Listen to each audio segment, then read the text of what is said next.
Hey everyone, Dave McKeown here. I hope life is treating you good and the sun is shining wherever you are. We've got some sunshine here in the UK, so everything feels better because it's normally raining.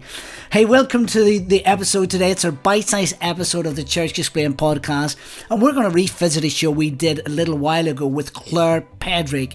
Now, Claire is a master certified coach with the ICF, an amazing person, and she's also written a book called Simplifying Coaching. And in this bite-sized episode, we're going to revisit and look at this idea of, can we use coaching as a discipleship model? We hope you are inspired as you listen. And on that note, let me just say that we do love coaching, and we think it's a powerful tool to really help leaders get unstuck and get to the next part of their journey. So if you need a leadership coach, get in contact with us. We'll be able to help you and give you some coaching and get you to where you need to go to. So I hope you enjoyed this little bite size, and we're wishing you a great day. And we've kind of wrote down here that like Jesus asked around 135 questions, which kind of drops into this coaching model, in terms of he's asking questions to get people to move forward in their life, as you were talking about, like taking risks and doing that. And would you see that as kind of like a role of a coach, like asking those questions that draw people to a greater life, a more flourishing life? There's so many things I want to respond to that. I think the thing about Jesus is that if you go through the conversations that Jesus had with other people through the Gospels, almost always, he left responsibility with them to pick it up. So they have a conversation, and then he goes, take up your bed and walk.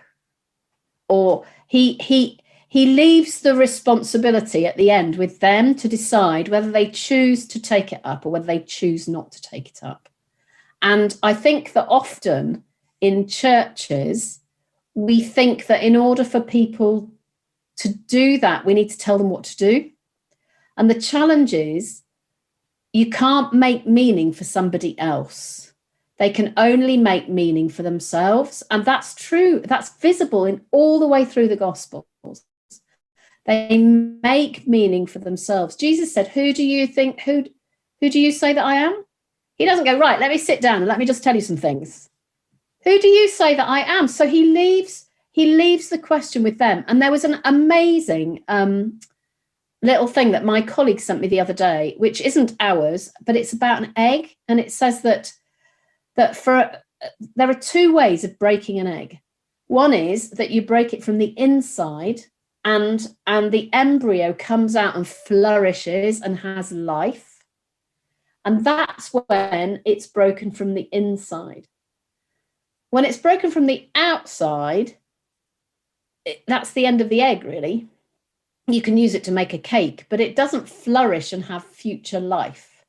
And I think that's interesting in terms of making meaning, because I think that certainly in my experience of being brought up as a Christian and going through different churches through various stages of my life, when I've lived in different places, I think there is a bit of a pressure or a belief or an assumption that we need to make meaning for others and then they'll take it. But they need to make meaning for themselves. And that's what Jesus did.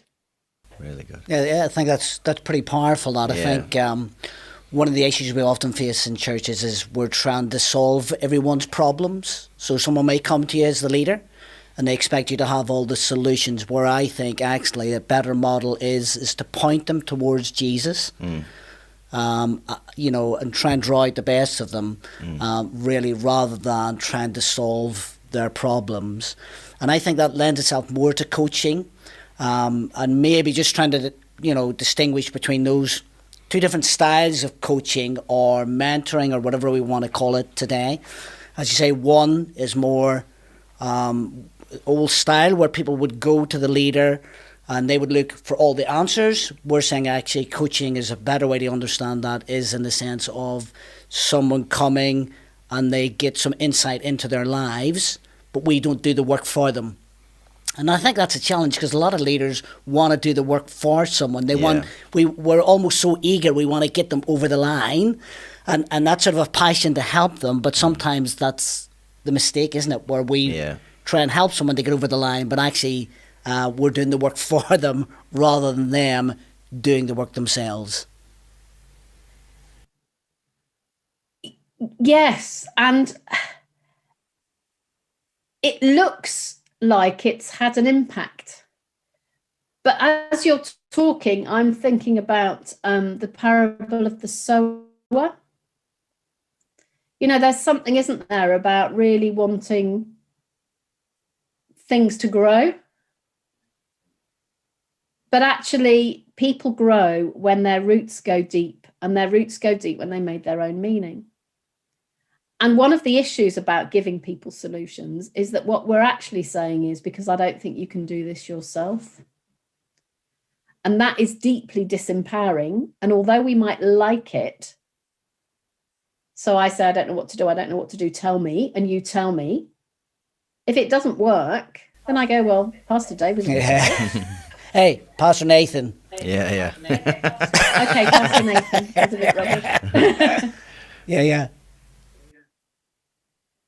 Yeah, so I think it's a real challenge, because I think in the church there is something about performance, which is, how do we measure whether we're doing something that we should be doing? And green shoots is a good measure. But that doesn't mean that there are people who will grow. And I think people grow when they take responsibility. And I think that's what we need to really learn from the Gospels. Do you think that's a challenge for, I'm even just thinking of myself, who, when you grow up or you become a leader because many times you solve problems. And, you know, and it's not always people's problems, but you solve problems, and you do things, and you say, right, let's do this way, and you kind of get responsibility because you've solved a problem, or you've been given a responsibility and you've had to solve problems. Do we do that then? Is that one of the challenges for church leaders, people in church with responsibility, that actually we think we've got to solve everybody's problems? I think that's a huge issue.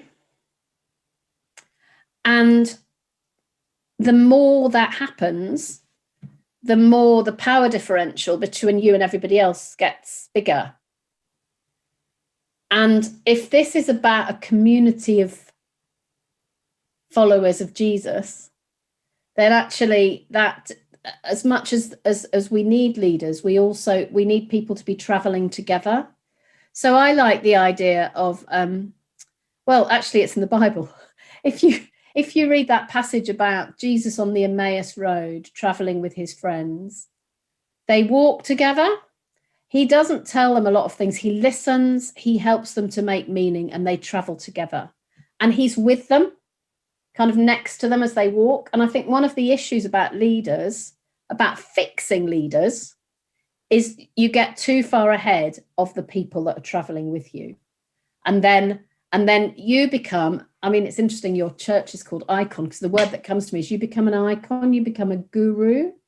And actually we're following Jesus, we're not following the leader of the church. And so I think the church is amazing. And I think also, 2,000 years after Jesus died, we've still got communities globally of people following Jesus, who are disciples of Jesus. And that is just phenomenal. And I think there's always more to learn. Yeah, just picking up on that a little bit, Claire. I think in one sense it's good if people are disciples of Jesus. They're not necessarily our disciples. That, and I think that's the difference there, isn't it? Because if people are our disciples in the sense, then that's where you get the problem with the power differential there. But if they're disciples of Jesus, well, there can be that unequalness of power in that sort of sense, because Jesus is who he is. So they're following him, they're relying on him. That's very different than a leader, though, isn't it? Yeah. So it's interesting just to pick that up as well from that point of view. Great. Well, that's it for this episode. I want to thank Claire for being with us today, and it's been so good to have Claire talking around this idea of coaching and discipleship as well. And if you want to find more about what Claire does, then you can check out the company website at 3dcoaching.com.